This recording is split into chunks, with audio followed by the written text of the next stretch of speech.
Hello guys, good morning, welcome back to my channel. আশা করি তোমরা সবাই ভালো আছো আর আমিও ভালো আছি। আজকে আর একটা নতুন দিন, নতুন সকাল, নতুন ভিডিও নিয়ে তোমাদের সাথে কথা বলছি। এখন একটু বাইরে বেরিয়েছি, একটুখানি আনবো ডিম। আর চুলের অবস্থা দেখো, যে চুলগুলো কাটা ওগুলো সব বেরিয়ে যায়। রোদ উঠেছে বাইরে, কি সুন্দর। তা এখন একটু ডিম আনবো বলে ওই জেঠুর দোকানে যাচ্ছি। তা ভাবলাম যে ব্লগটা তাহলে বাইরে থেকেই শুরু করে দিই। চলো। খুব সুন্দর রোদ উঠেছে, কিন্তু রাস্তাঘাটও বেশ ভিজে ভিজে। চলো, ডিম নেওয়া হয়ে গেছে আমার। আর দেখো রাস্তায় সব আলো লাগিয়ে দিয়েছে, পুজোর আলো, বুঝতে পারছো? পুরো রাস্তা এদিকে হচ্ছে ডুম লাগিয়েছে, আর এদিকটায় লাগিয়েছে হচ্ছে টুনি। এই না হলে মজা, পুজো এসে গেছে এবারই মনে হচ্ছে। এবার কিন্তু বেশ ভালো লাগছে। আর আমাদের এখানে তো মহালয়ার দিন ঠাকুর আসে। প্লেনটা কত ডিস দিয়ে যাচ্ছে। আর আমাদের এখানে তো মহালয়ার দিন ঠাকুর আসে। মহালয়া কবে? বুধবার। তা ওই জন্য এখন থেকেই সব লাইট ফাইট লাগিয়ে দেওয়া হয়ে গেছে। চলো, আমার ছেলে উঠে গেছে, আমার ছেলে এখন দাঁত ব্রাশ করছে। ঠিক আছে, এখন একটু তেল গরম করছি, মাথায় একটু তেল দেবো। মগের মধ্যেই জল গরম করে এই ডিব্বাটা বসিয়ে দিয়েছি। আর সেদিন দেখো না, বাবুর হাত থেকে পড়ে এই দিকে যে মুটকিটাতে টক করে আটকে যায় না, সেটাই হাত থেকে পড়ে পুরো ভেঙে গেছে। তেলটাকে যে কি রিক্সের মধ্যে রাখছি, লাগানো যাচ্ছে না। আর ভর্তি তেল, অনেকটা তেল আছে। ভর্তি মানে কি, এতটা তেল তো আছেই।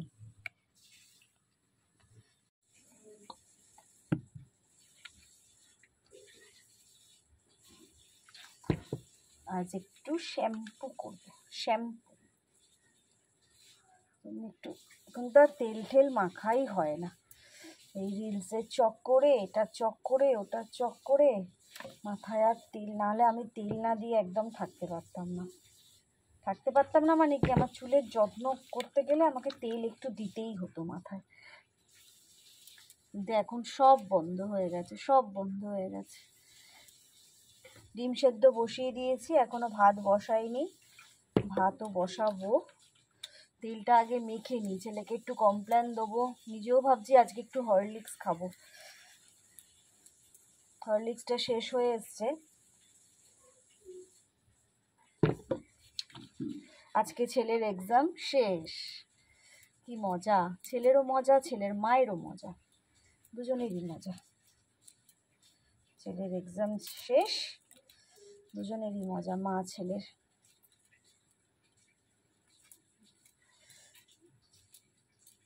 এখানে দেখো ডাল সেদ্ধ বসিয়ে দিয়েছি, মুগের ডাল সেদ্ধ। আর কালকের একটু ছিল, কাবলি চানা একটু করেছিলাম তরকারি, সেটা রয়েছে। আর এখানে ডিম সিদ্ধ করে রেখে দিয়েছি। আর বাবা একটা বেগুন এনেছিল, একটা না দুটো বেগুন এনেছিল, বড় বড়। কি বলবো, বেগুনটা কোথায় রাখবো, কোথায় কাটবো আমি বুঝতে পারছি না। এত পোকা বেগুনটার মধ্যে।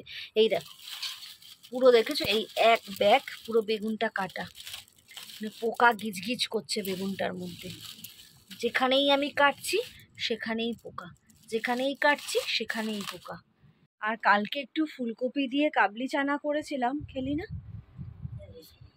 কালকে একটু ছেলের গেঞ্জি ঝুলছে, ফুলকপি দিয়ে কাবলি চানা করেছিলাম, এত ভালো খেতে হয়েছে, কি বলবো।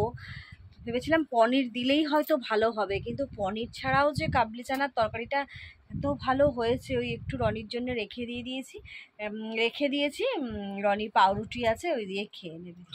চলো, রনি এখন বাজারে গেছে, বাজার থেকে আজকে কিছু আনার নেই, কালকের জন্য একটু এনে রাখছে। তা চলো, সাথে থাকো, পাশে থাকো, আমার ভিডিওগুলো কন্টিনিউয়াসলি দেখতে থাকো, ঠিক আছে? আর মাথায় এখন মেখেছি একটু তেল, একটু শ্যাম্পু করবো, বুঝেছো? চলো, ভাত আমি হয়ে এসছে প্রায়। আর এই যেখানে ডিম ভেজে রেখে দিয়েছি। আর এই মাছটা কালকের জন্য আনা হয়েছে, তবে ছেলে তো খেয়ে যাবে, বেগুনটা ওকে দেবো না অ্যালার্জির জন্য, তাই ওর জন্য এক পিস মাছ ভেজে দিচ্ছি।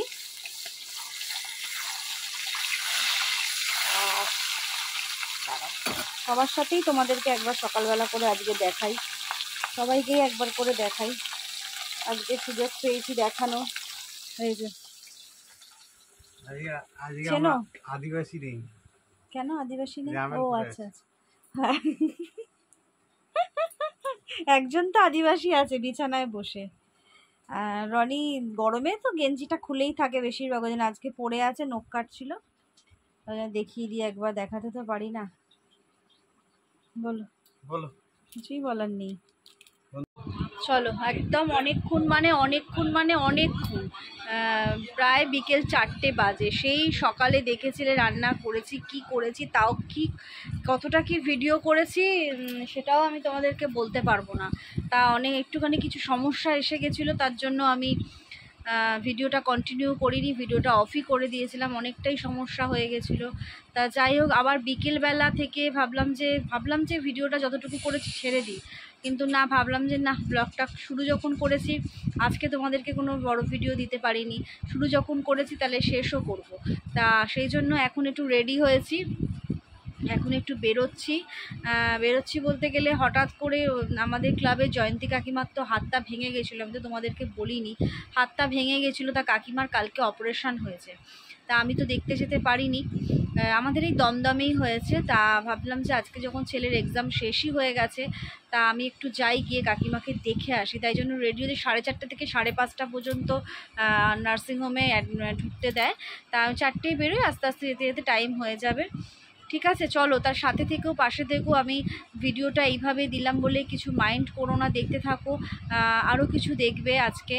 তা চলো তাহলে এখন বেরিয়ে যাই। আর এই যে ছাতাও নিয়ে নিয়েছি, আর কটা জামা কাপড়, বাবু তুই বেরোনোর আগে জামা কাপড়গুলো তুলে দিয়ে যাস, হ্যাঁ ঠিক আছে। চলো আমি তাহলে বেরিয়ে যাই, আসছি, তালা দিয়ে যাবি।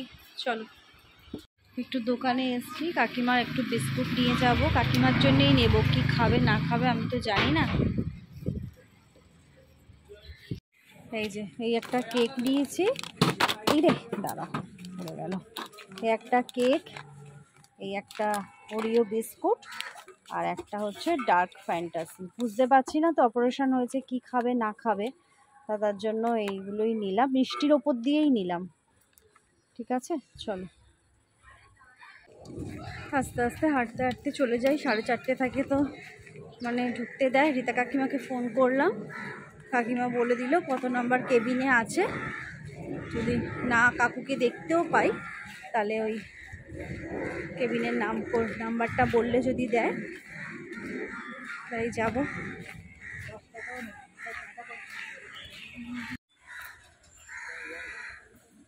মন্দির বাবার,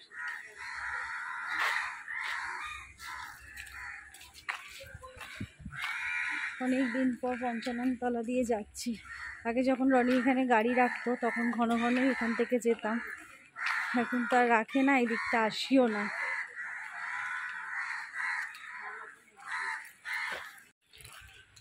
এখানে এখনো প্যান্ডেলটা রেডি হয়নি, মোটামুটি বাঁশটার সব দেয়া হয়ে গেছে। এই জিনিসটা কিন্তু ছোট থেকে উপভোগ করি যে আমাদের মাঠে, বিশেষ করে দুর্গা মাঠে, মানে সপ্তমীর দিনও পেরেক ঠোকা হচ্ছে। এই যে এখানে ঠাকুর বসবে, বেদি, মানে আমাদের দুর্গা মাঠে দেখেছি যে তোমার সপ্তমীর দিনও ঠকঠক ঠকঠক করে পেরেক ঠুকছে, কাপড় টান টান করে লাগাচ্ছে, তখনও কিছু কিছু কাজ বাকি রয়েছে। এই একটা আলাদাই যেন মজা, এখানটা দেখে মনে পড়ে গেল কি সুন্দর কাজ করছিল জানো, এখানে ঝাড় দিচ্ছিল, কি সুন্দর। আমরা আমাদেরগুলোকে করে করে পারি না, কি সুন্দর ঝাড় দি। সর বাবু সর, তুই ঝাড় দিচ্ছিস, আমি দেখছি তো তোর ঝাড় দেয়া, দে। ওলে বাবালে, ওলে বাবালে, ওলে বাবালে, কি সুন্দর ঝাড় দিচ্ছে। আমরা বলে আমাদের ছেলে মেয়েকে দিয়ে করাতে পারি না, আর কি সুন্দর ঝাড় দিচ্ছে, ভালো লাগে দেখতে, কষ্টও লাগে। চলো, দমদম এসে গেছে, দমদম আসেনি, এটা 7 ট্যাঙ্কস এসেছে। এই যে এই নার্সিংহোমটা 4:30 থেকে ঢুকতে দেয়, জানি না, জিজ্ঞেস করি যে এখন দেবে নাকি, একটু ওয়েট করি। আমার যা কাজ, যেটা আমি করে থাকি বরাবর, ভুল জায়গায় ঢুকে পড়েছি। ভুল করতে তো আমি একদম ওস্তাদ। মানে আগের গলিগুলো হবে, আমি পরের গলিতে ঢুকে পড়েছি। এ আমার বরাবরের কাজ, ওস্তাদি। আমি চিনি অবশ্য, মাকে নিয়েই এসেছিলাম, আমার মাকে নিয়ে এসেছিলাম, কিন্তু গুলিয়ে ফেলেছি গলিটা। ঠিক আছে, নো প্রবলেম, দেখে নিচ্ছি আমি।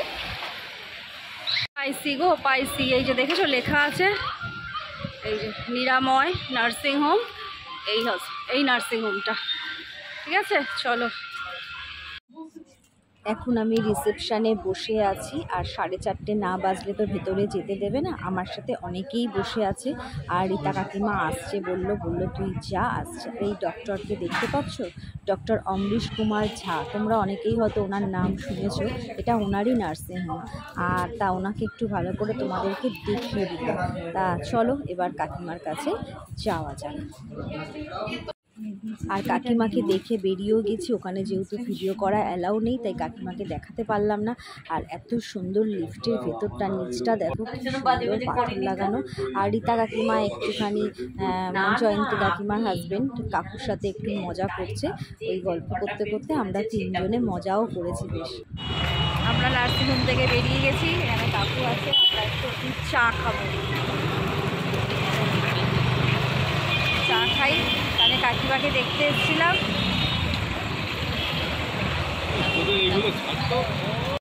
চলো, আমি এসে গেছি, এখন রাস্তায় দাঁড়িয়ে আছি, আর রাস্তায় দাঁড়িয়ে আছে ছেলেও। আমি সেই এখানে লাইট সব টেস্ট করছে, দাঁড়াও তোমাদের ব্যাক করে সব লাইটগুলো জ্বালিয়ে এখন টেস্ট করছে। ওগুলো আমি আর ছেলে এখন দেখছি। একটু কেমন হেজি হয়ে গেছে। এই দেখো, মাথার উপরেই তো আমার আছে। এই দেখো, দেখছো? ঠিক মনে হচ্ছে যেন পুজো এসে গেছে। টেস্ট করছে, আর আমি এসে গেছি, এই এলাম জাস্ট। তা সেটাই এখন দাঁড়িয়ে দেখছি। বাড়িতে আর ঢুকতে ইচ্ছা করছে না, তবে বাড়িতে যাব। এই কটা বাজে, যতবার অন করবো ততবার হাই করেছে। বাবারে, শাকে গালাগালি দিচ্ছিস রে, জিভটা কামড়ে দিলাম।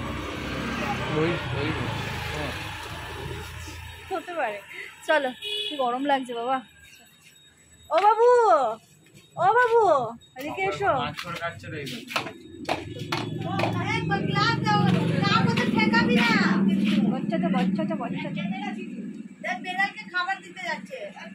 না সত্যি। আর চলো, এখন রাত্রির হয়ে গেছে। তোমাদের ভয়েস ওভার দিচ্ছি কারণ আমার কথা বলতে একদম ভালো লাগছে না। আমি তোমাদেরকে বলেছিলাম না বিকেলবেলা যে দুপুরবেলা থেকে কেন আমি ব্লগটা করতে পারিনি। রনির সাথে আজকে আমার বিশাল রাগারাগি হয়েছিল। তার জন্য আমি পুরোটাই ভিডিওটা করব না ভেবেছিলাম। তা যাই হোক, ও জোর জবরদস্তি করে আমাকে নিয়ে যাচ্ছে। কোথায় নিয়ে যাচ্ছে সেটা তোমাদেরকে বলছি আস্তে আস্তে। তার জন্য আমি ওর সাথে একটা কথাও বলিনি। ও জেদ করে নিয়ে যাচ্ছে। আর কোথায় নিয়ে যাচ্ছে জানো? আমার চুলে কালার করাতে। তোমাদেরকে তো আগেও বলেছিলাম যে আমার চুলে কালারটা হয়নি। ও তো সেদিন থেকেই ঠিক করে নিয়েছে কালার আমি তোমার মাথায় করাবো। আর আমরা যাচ্ছি বেশ দূরে, বাড়ি থেকে বেরালাম পুরো 10টা 5, অনেকটা দূরেই যাচ্ছি। তা ওদের নাইট পার্লার খোলা থাকে, অনেক সেল বলে, তাই রাত্রির দিকে অনেক কাজ থেকে আসার পর যাচ্ছে। আর দেখো, এখন আমরা দাঁড়িয়ে আছি সিদ্ধির মোড়ের কাছে। এত রাস্তায় জ্যাম তোমাদের কি বলবো, মানে বলার মতো না। দেখতে পাচ্ছ দূর থেকে রাস্তার লাইট, এখানেও সব টেস্ট করা হচ্ছে, এখানেও সব লাইটগুলো রাস্তার চালিয়ে টেস্ট করছে। তা যাই হোক, খুব রাত হচ্ছে, ভালো লাগছে না। মন যদি না ভালো থাকে না, সাজতেই আমার ইচ্ছা করে। আর আমার এই ধরনের কালার যেটা পছন্দ করেছেন, সেটা আমার ঠিক মন থেকে আমার অতটা ভালো লাগে না। কিন্তু যাই হোক, আর রাগারাগি আমি করতে চাই না। আর দেখো, এই পার্লারটার কাছে চলে এসেছি, ভিতরে গেলাম। ভীষণ ভালো লাগলো, ভাইয়ের ব্যবহারও এত ভালো। এই ভাই আগে আমাদের পাড়াতেই কাজ করতো। না ফটোতে আমি চিনতে পারছিলাম না। আমাকে দেখিয়ে লাভ নেই, আমি তো ফর্সা নই, যেটা মানায় সেটা। এরকম স্টাইলে কালার করবে। কতটা মানাবে সেটা বলো। কতটা কি মানাবে? না একটু না মেলে মানাবে? ঠিক আছে, তাই করো। এত বছর কেরাটিন কিছু করছো না কেন? আর কিছু করা হচ্ছে না। এই শোনো, আমাকে না শোনো ভাই, আমার না এই সব জায়গায় চুল উঠে যাচ্ছে, একটু কিছু থাকবে ওখানে যাতে যাচ্ছে যাক না, না না যেটা আছে সেটাকে ঘুরিয়ে দাও। সবসময় তো করানো যায় না। এটা তোমার আজকে ওঠেনি, এটা অনেকদিন আগে কিছু হবে গো, ওটাতে লাগে না। কি তেল? যে কোনো পাতি নর্মাল যে নারকেল তেলগুলো হয় না, ওই মধ্যে আছে। ওর সাথে ডাবরের ক্যাস্টর অয়েল মেশাবে, ডাবরের যে ক্যাস্টর অয়েল পাওয়া যায় ওই সাথে ড্রাইগুলো যে লাগায়, এটা মিক্স করে গরম করে হালকা করে রোজ ইউজ করতে। কদিন গো? সপ্তাহে 4 দিন। সপ্তাহে 4 দিন।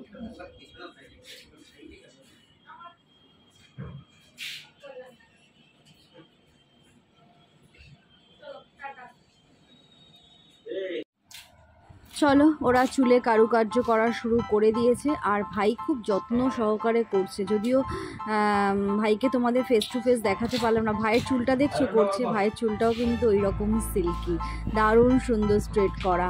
তা চুলের প্রসেসিংটা ও আমাকে তুলতে বারণ করলো যে বৌদি আমি যেভাবে করছি সেভাবে তুমি ছেড়ো না, কারণ এটা যার যার ব্যক্তিগত ব্যাপার, টেকনিকটা তুমি একটুখানি লুকিয়েই রাখো। তা যাই হোক, ওইটুকু আমি আর তোমাদের কাছে আনলাম না। তা ওরা কালার লাগা অনেক যত্ন সহকারে করেছে গো, প্রচণ্ড ধৈর্য, কারোর কোনো বিরক্তি নেই। রাত্রির তখন বোধহয় 11টা 10-15 হবে, আমি 10:30টায় চলে গেছি, কিন্তু গিয়ে বেশ কিছুক্ষণ বসতে হয়েছে, কাস্টমার ছিল বলে। তা 11টা 10-15 থেকে ওর কাজ শুরু করেছে। খুব ভালো কাজ করেছে, ভীষণ ভালো কাজ করেছে। মানে এত সুন্দর যত্ন সহকারে একটু একটু করে প্রথমে চুলটা স্ট্রেটনিং করে নিল হালকা করে, যেরকমভাবে করে। স্ট্রেটনিং করার পরে তারপর সুন্দর করে কালারটা দিল, এত সুন্দর দিল। মানে আমি এই ধরনের, আমি অনেকবারই করেছি কালার পার্লারে গিয়ে, কিন্তু এই ধরনের প্রসেস কিন্তু আমি ফার্স্ট টাইম দেখলাম। তা যাই হোক, খুব যত্ন সহকারে। আমার তো বসে থাকছি, আমি তো একটা টেনশনের মধ্যেও আছি, কি আসবে কি আসবে কি আসবে। রনি তো বিশাল আনন্দে আছে, ওর এই কালার করতে চেয়েছিল, ও মানে ভাবছে এরকমই হবে। আর যাই হোক, আমি করে টোরে এখন বসে আছি, কিন্তু অবশেষে কি হলো জানো, আমার কিন্তু মাথাতে কালারটাই আসেনি। কেন কালারটা আসেনি ওরা ধরতে পারলো যে মানে আমি কিন্তু কিছুই ওদেরকে বলিনি যে বৌদি তুমি কি মাথায় হেনা করো। বললাম যে হ্যাঁ, হেনা তো আমি করি। বলছে বৌদি তুমি যদি একটু আগে বলে দিতে তাহলে কিন্তু আমি অন্য প্রসেস করে তারপর কালার দিলাম, ওই জন্যই তোমার ধরছে না। আর দেখেছো এই মেশিনটাকে, দেখেছো যে মেশিনটা কি সুন্দর মাথায় কেমন হিট দিচ্ছে, হিট দিয়ে ওরা হেনার কালারটাকে বের করে দিচ্ছে। এত সুন্দর প্রসেস করলো, তোমাদের কি বলবো। এই যে হিট মেশিনটা দিয়ে ওরা স্টিম দিচ্ছে, হ্যাঁ, দিয়ে আমাকে ওই হেনার কোটিংটাকে বার করছে। এটা একটা আলাদা ট্রিটমেন্ট বলতে পারো। তা যাই হোক, ওইটা করার পর এখন ধুয়ে ঠুয়ে দিয়েছিল। তা ধুয়ে দেওয়ার পরে বিভৎস একটা ইয়েলো কালার এসছে। আমি তো ভীষণ ভয় পেয়ে গেছি। রনি যে এত ভালোবাসে কালার করাতে, রনিও প্রচণ্ড ভয় পেয়ে গেছে। তা ভাই বললো তোমরা ভয় পেও না, এটা কিন্তু কালার নয়, এইবার কালার হবে, কারণ এইটা হেনার কোটিংটাকে তোলা হলো, বুঝেছো। তা যাই হোক, যতই ও বোঝাক আমার তো মন বুঝছে না, আমি তো সেই একদিকেই পড়ে আছি, আমার মনে হচ্ছে হাউ হাউ করে কাঁদি। তা যাই হোক, লাস্ট ফিনিশিং এবার দেখতে পাচ্ছ, চুলটা কিন্তু আবার একটা কালার দিয়েছিল। কালার করার পর স্ট্রিক্সেরই একটা সুন্দর কালার দিয়েছিল। কালার দেওয়ার পর এত সুন্দর চুলটা হয়েছে, মানে কি বলবো তোমাদের, ভালোই লাগছে। ও তো অনেক ভিডিও করেছে আমার চুল নিয়ে, প্রচুর ভিডিও করেছে ও ছাড়বে বলে ওর মোবাইল থেকে। বৌদি এরম করে দাঁড়াও, বৌদি চুলটা ওরকম করো, বৌদি চুলটা সেরাম করো, অনেক ভিডিও ও করেছে। তা যাই হোক, শেষ পর্যন্ত হলো। তবে কালারটা আরেকটু যদি লাইট হতো ভালো হতো। তবে ভাই বললো যে বৌদি তুমি শ্যাম্পু করতে করতে দেখবে কালার আস্তে আস্তে ফেড হয়ে যাবে। তবে চুলে তোমার কিছু যত্ন নিতে হবে, কতগুলো জিনিসও বলে দিল, সেগুলো আমি কিনবো আর করবো। তা কেমন হয়েছে তোমরা অবশ্যই কমেন্টস করে বলো। তাহলে আজকের মতন রাখছি, টাটা।